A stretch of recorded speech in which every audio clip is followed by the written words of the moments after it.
આજ રોજ 31 મે ફતેપુરા ખાતે માનનીય મુખ્ય જિલ્લા આરોગ્ય અધિકારી શ્રી ડૉક્ટર ઉદય ટીલાવત અને જિલ્લા ઈએમઓ અધિકારી શ્રી ડૉક્ટર નયન જોશીના માર્ગદર્શન હેઠળ ફતેપુરા તાલુકા આરોગ્ય અધિકારી શ્રી ડૉક્ટર સુરેશ આમેલિયાર અને સામૂહિક આરોગ્ય કેન્દ્ર ફતેપુરાના અધ્યક્ષ શ્રી ડૉક્ટર રીતેશ રાઠવા તેમજ તાલુકા હેલ્થ સુપરવાઇઝર શ્રી શંકરભાઈ પારગીની અધ્યક્ષ સ્થાને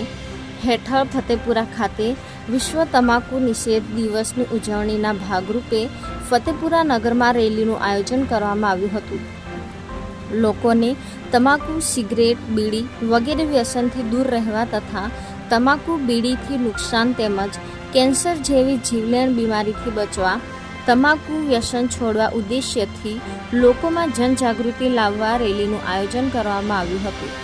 જેમાં ફતેપુરા તાલુકાના તમામ પ્રાથમિક આરોગ્ય કેન્દ્રના આરોગ્ય કર્મચારી, FHW, MPHW, CHO, male female supervisor હાજર રહ્યા હતા. તાલુકા આરોગ્ય અધિકારી શ્રી ફતેપુરા તાલુકાને તમાકુ, બીડી જેવા વ્યસન મુક્ત કરવા અને તમાકુ છોડવા માટે આહવાન કરવામાં આવ્યું હતું.